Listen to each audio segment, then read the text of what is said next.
कहानी शुरू होती है एक पुराने योद्धा वैनवू के साथ, जो अपने फौज के साथ दुश्मनों से लड़ रहा होता है। वैनवू के पास 10 रिंग्स होती हैं, जिसमें अलग अलग शक्तियां होती हैं।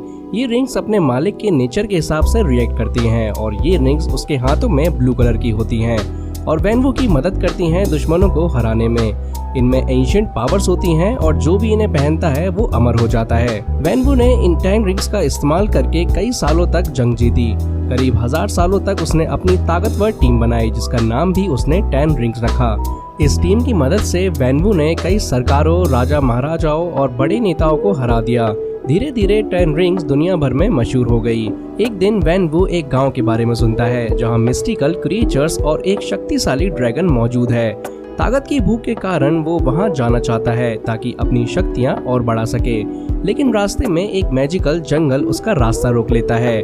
गाड़ी एक चट्टान से टकरा जाती है और गहरी खाई में गिर जाती है। वैनवू बच जाता है, पर उसके साथ के लोग वहीं ऑन द स्पॉट मर जाते हैं। वैनवू सफर छोड़ने के बजाय आगे बढ़ता है।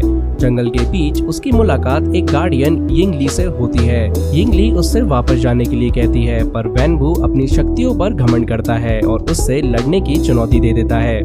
फिर दोनों के बीच एक जबरदस्त फाइट शुरू होती है। वैनवू के पास 10 रिंग्स की ताकत होती है, जबकि यिंगली के मार्शल आर्ट्स स्किल्स में भी मैजिकल पावर्स होती हैं।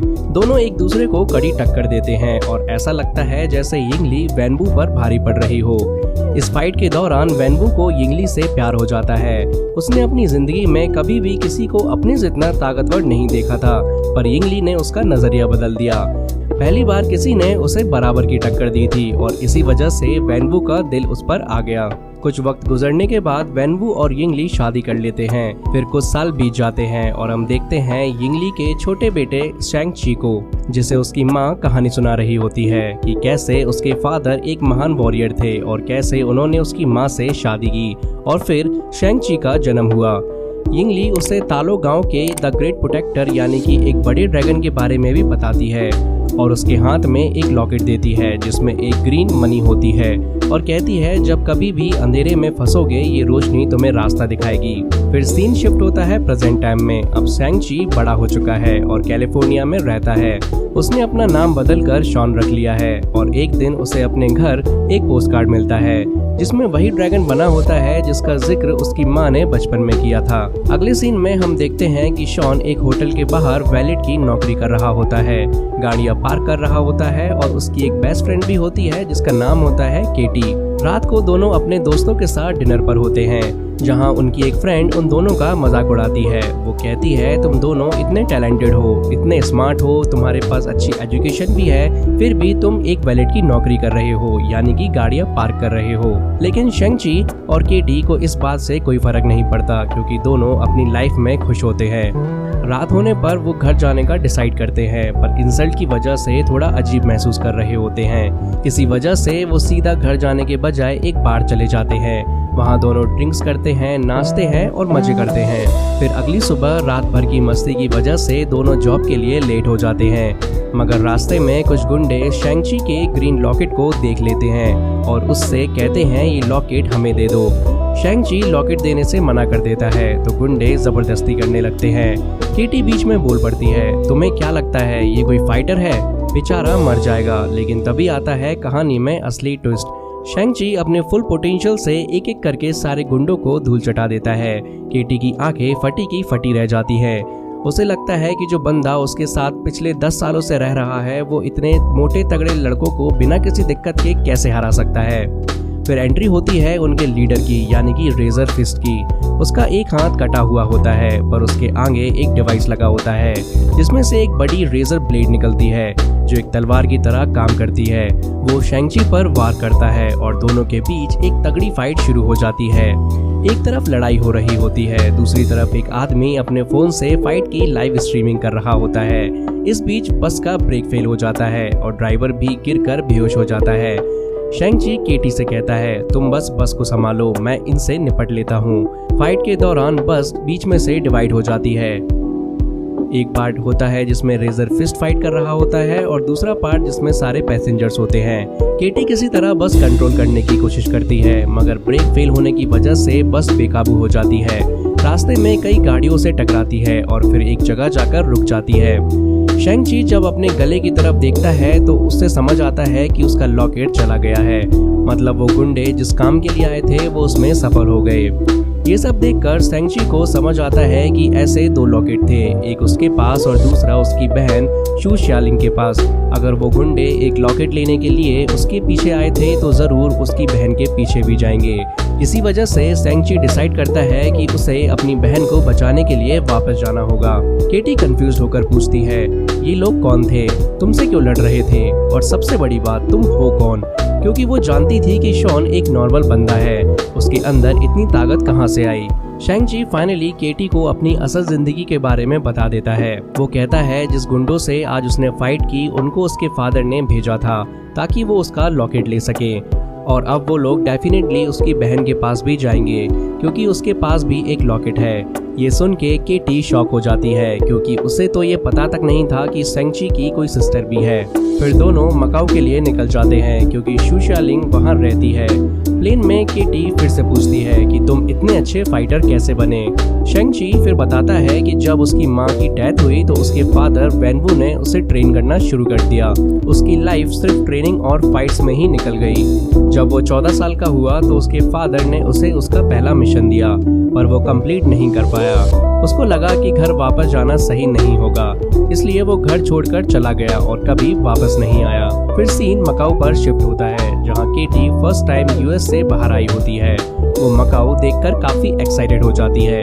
अब ये दोनों मकाऊ इसलिए आए होते हैं क्योंकि शेंग-ची को जो पोस्ट कार्ड मिला था उसके घर पर उस पे मकाऊ का ही एड्रेस था, और शेंग-ची को ये लग रहा था कि ये पोस्ट कार्ड जरूर उसकी बहन ने ही भेजा होगा क्योंकि उन दोनों के अलावा उस ड्रैगन के बारे में किसी और को नहीं पता था। फिर उस एड्रेस पर उन्हें एक आदमी मिलता है जो इन्हें इलीगल फाइट क्लब ले जाता है। वहाँ एक ऑनलाइन वायरल फाइट चल रही होती है जो पूरी दुनिया देख रही होती है। शेंग-ची को भी एक फाइट के लिए मजबूर किया जाता है। फाइट क्लब में काफी इंटरेस्टिंग बैटल चल रही होती है। सबसे जबरदस्त फाइट होती है वोंग और अबोमिनेशन की। इस फाइट में वोंग अबोमिनेशन को हरा देता है। फिर आती है शेंग-ची की एक फाइट एक अननोन वॉरियर के साथ। दोनों चाइनीज मार्शल आर्ट्स के एक्सपर्ट होते हैं और उनकी फाइट देखने लायक होती है। तभी शेंग-ची को रियलाइज होता है कि जो वॉरियर उसके सामने हैं वो और कोई नहीं बल्कि उसकी खुद की बहन शू शालिंग है। जैसे ही दोनों एक दूसरे को देखते हैं तुरंत एक तगड़ी फाइट स्टार्ट हो जाती है। शू शालिंग काफी गुस्से में होती है क्योंकि उसके मन में पुरानी बातें भरी होती हैं। शेंग-ची उसे रोकने की कोशिश करता है पर उसकी बहन अपनी पूरी भड़ास निकालने के लिए उसे जोर से पीट रही होती है। इसी बीच एक फ्लैशबैक सीन दिखाया जाता है जब शू शालिंग छोटी थी। तब उसने शेंग-ची से कहा था कि तुम इस मिशन पर मत जाओ क्योंकि मैं यहाँ अकेली हो जाऊंगी। उसने प्रॉमिस मांगा था कि वो उसे छोड़कर नहीं जाएगा, लेकिन शेंग-ची ने कहा था कि वो सिर्फ 3 दिन में वापस आ जाएगा। उसके फादर ने उसे एक खास मिशन के लिए भेजा था, पर जब वो अपने मिशन में फेल हो गया तो उसने घर वापस जाने की जगह भाग जाना सही समझा। उसने न सिर्फ अपने पिता को बल्कि अपनी बहन शू शालिंग को भी धोखा दे दिया था। इसी वजह से शू शालिंग अब भी उससे गुस्सा थी। वो अपना पूरा गुस्सा फाइट में निकाल रही थी। जब फाइट खत्म होती है तो शू शालिंग जीत जाती है और शेंग-ची से कहती है कि ये फाइट क्लब उसका अपना है, उसने खुद बनाया है, इसीलिए उसे किसी से डरने की जरूरत नहीं है। चाहे कोई भी आए वो उसे खुद संभाल लेगी। शेंग-ची कंफ्यूज हो जाता है और पूछता है कि अगर तुम्हें मेरी जरूरत नहीं थी तो फिर तुमने मुझे पोस्ट कार्ड क्यों भेजा। शू शालिंग हैरान हो जाती है और कहती है कि मैंने तो तुम्हें कोई पोस्ट कार्ड नहीं भेजा। शेंग-ची उसे वो पोस्ट कार्ड दिखाता है जिसमें एक ड्रैगन बना होता है जो उनकी माँ बचपन में उनके लिए बनाती थी। ये देख के दोनों समझ जाते हैं कि ये सब उनके फादर की चाल थी, लेकिन तभी बिना वार्निंग के कुछ खास वॉरियर्स उन पर हमला कर देते हैं। शू शालिंग मौका देख के वहाँ से भाग जाती है और अब शेंग-ची और केटी अकेले 10 रिंग्स की आर्मी के सामने रह जाते हैं। तभी कुछ खतरनाक फाइटर्स अटैक कर देते हैं। शेंग-ची और केटी बैम्बू स्टिक्स के सहारे नीचे जाने की कोशिश करते हैं, लेकिन 10 रिंग्स के फाइटर्स उन पर हमला करते हैं और बचने का कोई रास्ता नहीं छोड़ते। सिचुएशन काफी क्रिटिकल हो जाती है। ऐसा लगता है कि केटी नहीं बच पाएगी क्योंकि वो एक बैम्बू स्टिक के सहारे लटकी होती है और वो बैम्बू स्टिक कभी भी टूट सकती है। लेकिन जैसे ही बैम्बू स्टिक टूटती है शू शालिंग नीचे से आकर उसे पकड़ लेती है और अब शेंग-ची और उसकी बहन दोनों एक साथ मिलकर 10 रिंग्स की आर्मी के साथ लड़ने लगते हैं। लेकिन तभी डेथ डीलर आता है और शू शालिंग का लॉकेट चुराकर भाग जाता है। वो हेलीकॉप्टर में बैठने ही वाला होता है पर सेंगची उसे रोक लेता है। दोनों के बीच एक जबरदस्त फाइट शुरू हो जाती है। डेथ डीलर भी कुंग-फू का एक्सपर्ट होता है, लेकिन सेंगची तो बचपन से ही हार्ड ट्रेनिंग ले रहा था, उस पर इसका ज्यादा असर नहीं पड़ता। वो डेथ डीलर को ऑलमोस्ट हरा ही देता है, लेकिन तभी वेनवू आकर बोलता है, मुझे पता है कि मेरा कोई भी आदमी तुम्हें नहीं रोक सकता, आखिर तुम मेरे बेटे जो हो। फिर वेनवू सेंगची, शुशियालिंग और केटी को अपने साथ एक अनजाने गांव ले जाता है। वहां दिखाया जाता है कि वेनवू की टीम और भी बड़ी और पावरफुल हो चुकी है। फिर सीन शिफ्ट होता है रात के टाइम, जहां शुशियालिंग केटी को अपने फादर के बारे में बताती है कि माँ की डेथ के बाद मेरे फादर ने मुझसे बिल्कुल बात करना बंद कर दिया। उन्होंने मुझे ट्रेनिंग लेने भी नहीं दिया, जबकि मुझे फाइट करना पसंद था, लेकिन मैं चुपचाप सबको देखकर अपनी खुद की कुंग-फू प्रैक्टिस करती थी। जब एक दिन सेंगची को मिशन पर भेजा गया, उसने कहा था कि वो जरूर वापस आएगा, पर जब वो नहीं आया तो मैं अकेली पड़ गई। फिर मैंने भी घर छोड़ दिया और मकाऊ जाकर अपना खुद का किंगडम बना लिया। वहाँ मैं इलीगल फाइट ऑर्गेनाइज करने लगी। फिर सीन शिफ्ट होता है डिनर टेबल पर, जहाँ सब साथ बैठे होते हैं। वेनवू सेंगची से कहता है कि वो उसकी टीम ज्वाइन करे, लेकिन सेंगची सीधा मना कर देता है। तभी वेनवू एक फ्लैशबैक शेयर करता है और कहता है, तुम्हारी माँ यिंगली ने मेरी जिंदगी बदल दी थी। जब मैं उससे मिला तब से मैंने अपनी 10 रिंग्स की पावर यूज करना बंद कर दिया। हमने एक सिंपल लाइफ जीना शुरू किया। जब हम तालों से चले गए तो तुम्हारी माँ की पावर्स भी चली गई। इसके बाद हम दोनों एक नॉर्मल इंसान की तरह जिंदगी गुजारने लगे। फिर वेनवू सेंगची को बताता है कि कुछ टाइम पहले उसे एक किताब मिली जिसमें तालो विलेज का जिक्र था। ये वही जगह है जो हजारों सालों से इंसानों की नजरों से छुपी हुई है। तुम्हारी माँ भी वहीं से आई थी, और जैसे कि सब जानते ही हैं कि अब वो हमारे बीच नहीं है, लेकिन मुझे पता चल गया है कि वो कहाँ है। वो तालो विलेज के एक जादुई दरवाजे के पीछे बंद है, और ये बात तुम्हारी माँ ने मुझसे खुद कही कि आकर मुझे छुड़ा लो। सेंगची को ये बात बिल्कुल भी सच नहीं लगती। इसी वजह से वेनवू वो दोनों लॉकेट जो उसने सेंगची और शुशियालिंग से लिए थे एक ड्रैगन की आंखों में लगा देता है, क्योंकि वो लॉकेट्स बिल्कुल उसी शेप के बने हुए होते हैं। जैसे ही वो लॉकेट्स ड्रैगन की आंखों पर लगाता है, ऐसा लगता है कि ड्रैगन सच में जिंदा हो गया हो, और पानी से वहां पर एक मैप बन जाता है। ये मैप एक सीक्रेट रास्ता दिखाता है जो सीधा तालो विलेज तक जाता है, मगर प्रॉब्लम ये थी कि कोई भी आम इंसान तालो तक नहीं पहुंच सकता। वहां का घना जंगल किसी भी आउटसाइडर को अंदर नहीं आने देता।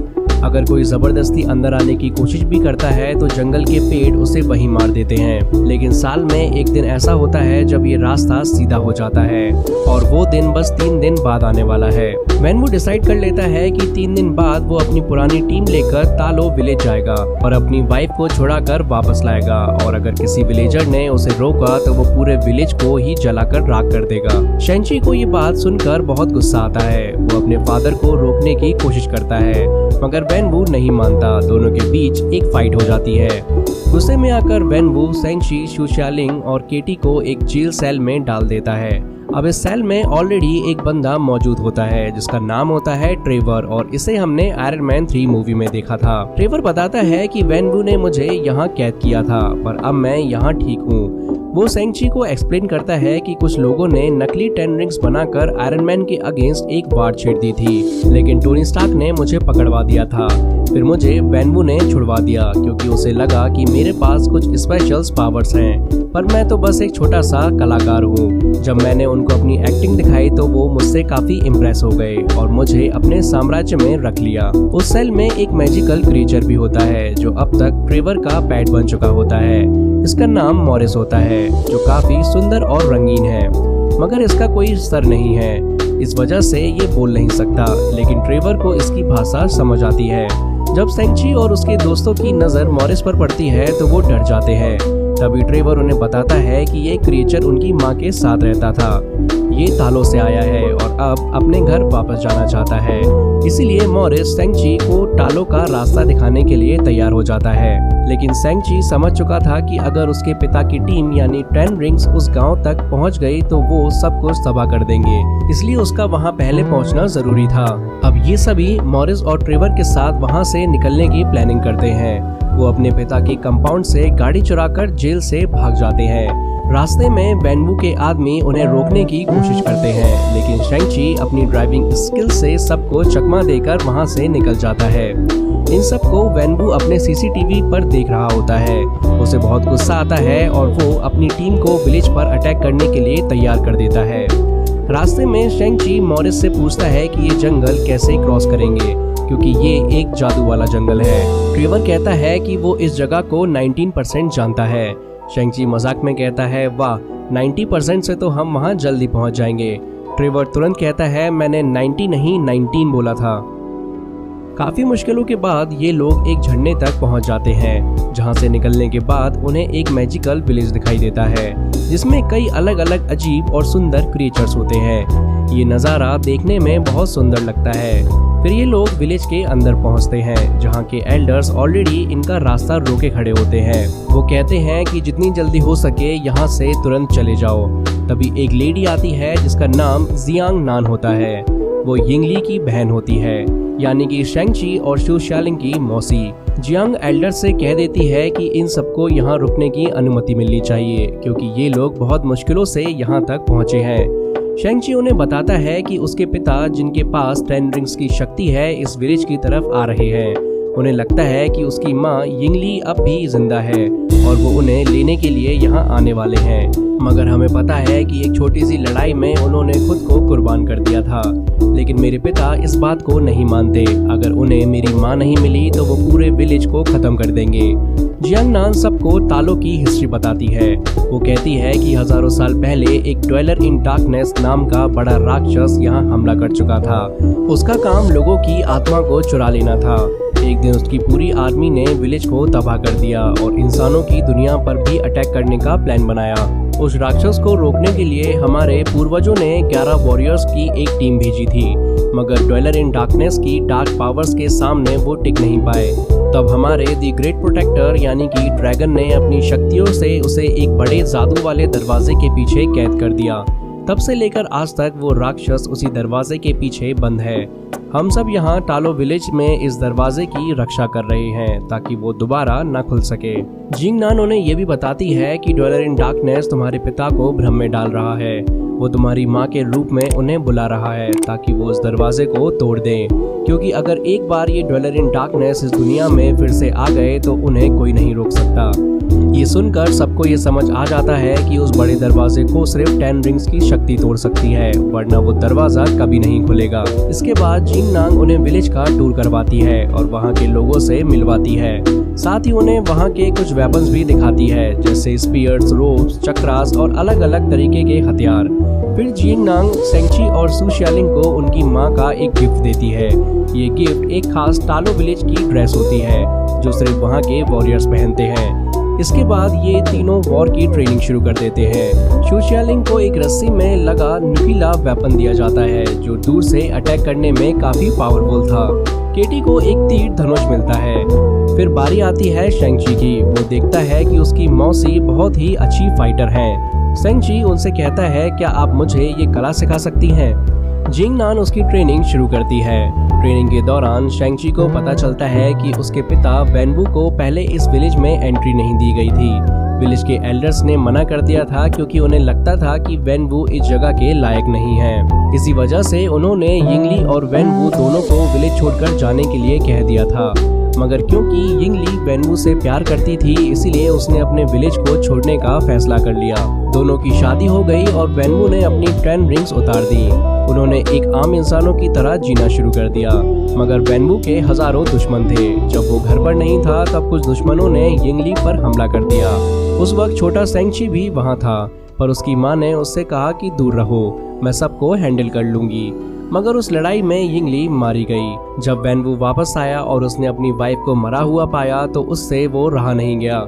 गुस्से में उसने पता लगाया कि किसने ये अटैक किया था और अपने दुश्मनों तक पहुंच गया।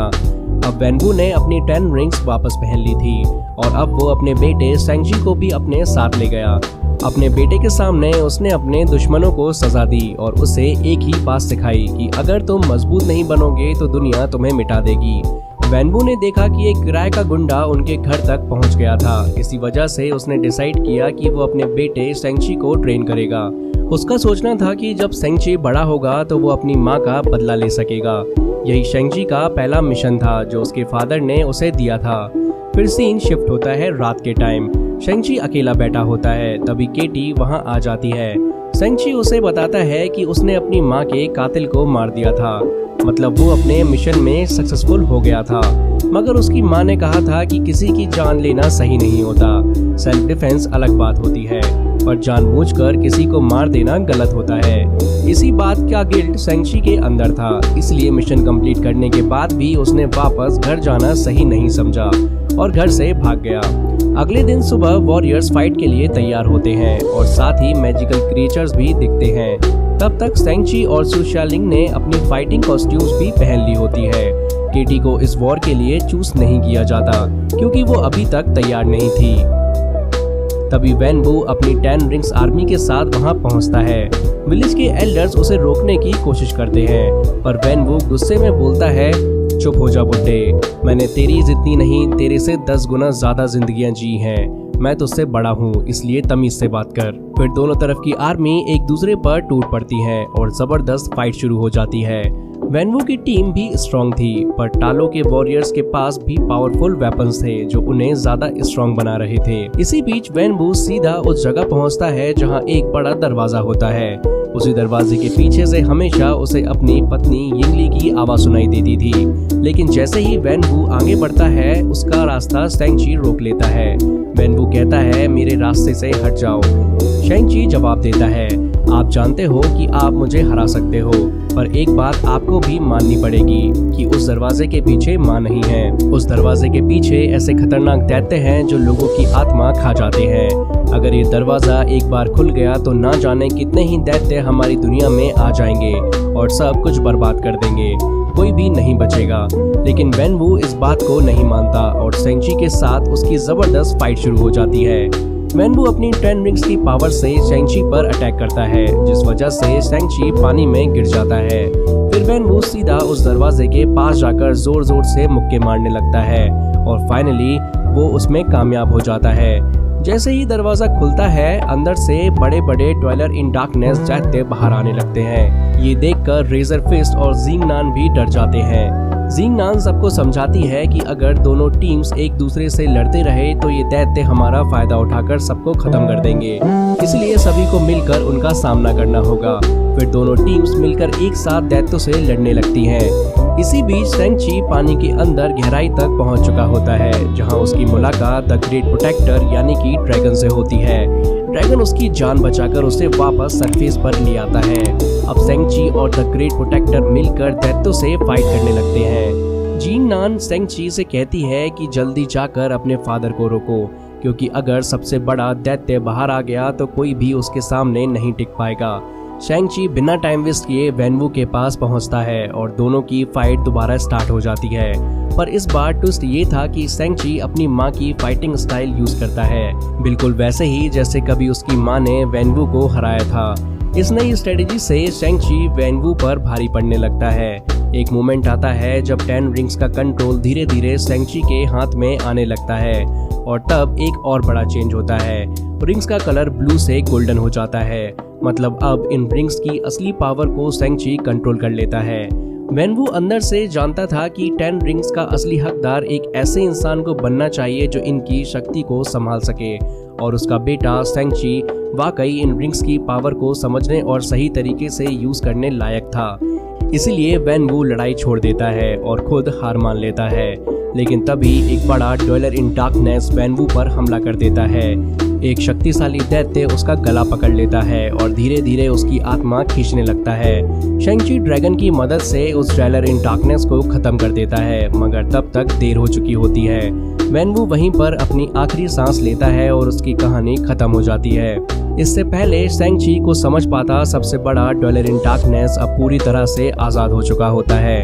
इतने सालों तक उसे एक भी आत्मा नहीं मिली थी, इसलिए वो एकदम भूखा था। वो सीधा विलेज पर अटैक करने निकल पड़ता है ताकि जितनी ज्यादा हो सके उतनी आत्माएं कंज्यूम कर सके और भी ज्यादा पावरफुल बन सके। अगर उसने ये कर लिया होता तो फिर उसे रोकना नामुमकिन था। पर अब द ग्रेट प्रोटेक्टर यानी कि ड्रैगन भी एक्शन में आ चुका होता है। वो तेजी से उड़कर उस ड्वेलर इन डार्कनेस का सामना करने लगता है। यहाँ एक जबरदस्त बैटल शुरू हो जाती है। एक तरफ द ग्रेट प्रोटेक्टर जो टालो की रक्षा कर रहा था और दूसरी तरफ डवेलर इन डार्कनेस जो दुनिया को तबाह करने के लिए आज़ाद हो चुका था। लेकिन फाइट के दौरान डवेलर इन डार्कनेस इतनी आत्माएं खा चुका होता है कि अब वो ड्रैगन की सोल को भी खींचने लगता है। जैसे ही वो दी ग्रेट प्रोटेक्टर की ताकत चुराने लगता है, शेंग-ची उसे बचाने के लिए आगे बढ़ता है, मगर तभी शू शेलिंग भी उसके साथ होती है। तो वो पहले अपनी बहन की जान बचाने का सोचता है। यहाँ पर सिचुएशन बहुत ज़्यादा क्रिटिकल हो जाती है, सब कुछ खत्म होने वाला लगता है, क्योंकि एक तरफ dweller in darkness the great protector की आत्मा को खींच रहा होता है और वहीं दूसरी तरफ वो शू शेलिंग को भी अपने पास खींच रहा होता है। लेकिन तभी एक चमत्कार होता है। कैटी एक तीर चलाती है जो सीधा उसी जगह जाकर लगता है जहाँ से डवेलर इन डार्कनेस सभी आत्माएं खींच रहा होता है। तीर लगते ही डवेलर इन डार्कनेस का ध्यान हट जाता है और दी ग्रेट प्रोटेक्टर छूट जाता है। ये देखकर ड्रैगन अपनी पानी वाली पावर्स का यूज करता है और डवेलर इन डार्कनेस को लपेट लेता है। अब शेंग-ची अपने 10 रिंग्स का पूरा इस्तेमाल करता है। वो उन्हें एक एक करके डवेलर इन डार्कनेस के अंदर भेजता है और फिर अपनी पूरी ताकत से रिंग्स का एक्सप्लोजन करता है। तभी एक तेज चमक होती है और एक जोर का धमाका होता है और फिर सब कुछ शांत हो जाता है और अब सबसे बड़ा डवेलर इन डार्कनेस हमेशा के लिए खत्म हो चुका होता है। इसके साथ ही एक जबरदस्त बैटल खत्म हो जाती है, विलेज बच जाती है, सभी लोग सेफ होते हैं और एक बड़ा हादसा टल जाता है। नेक्स्ट सीन में शेंग-ची और केटी वापस कैलिफोर्निया पहुंच चुके होते हैं। वो अपने दोस्तों के साथ टालो में जो कुछ भी हुआ उसके बारे में बात कर रहे होते हैं, मगर उनके दोस्तों को ये सब एक मजाक लगता है और तभी अचानक से एक पोर्टल खुलता है और उसमें से अपनी तिलस्मयी शक्ति का यूज करते हुए वोंग निकलता है और वो कहता है हमें तुम्हारी जरूरत है, जल्दी हमारे साथ चलो। शेंग-ची और केटी एक दूसरे के तरफ देखते हैं और बिना सोचे समझे वोंग के साथ चले जाते हैं। उनके दोस्तों के चेहरे पर बस एक शॉक्ड एक्सप्रेशन होता है। उन्हें अब तक यकीन नहीं होता कि जो भी उन्होंने सुना वो सब सच था।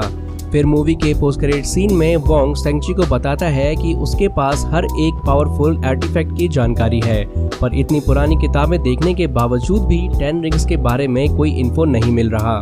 फिर हम ब्रूस बैनर और कैप्टन मार्वल को देखते हैं। ये सीन थोड़ा एंड गेम जैसा फील होता है। ब्रूस बैनर कहता है कि ये रिंग्स किसी भी जाने पहचाने मटेरियल से नहीं बनी लगती। कैप्टन मार्वल कहती है कि हो सकता है ये किसी एलियन टेक्नोलॉजी का हिस्सा हो। वोंग बताता है कि इन रिंग्स के अंदर एक बीकन है जो किसी अननोन एंटिटी को सिग्नल भेज रहा है।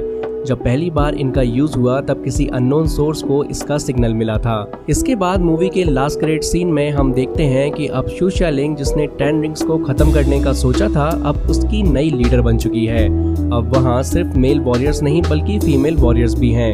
फिर सीन जूम आउट होता है और वही जगह दिखाई जाती है जहाँ कभी वैन वू का राज होता था और यहीं पर मूवी की कहानी खत्म हो जाती है।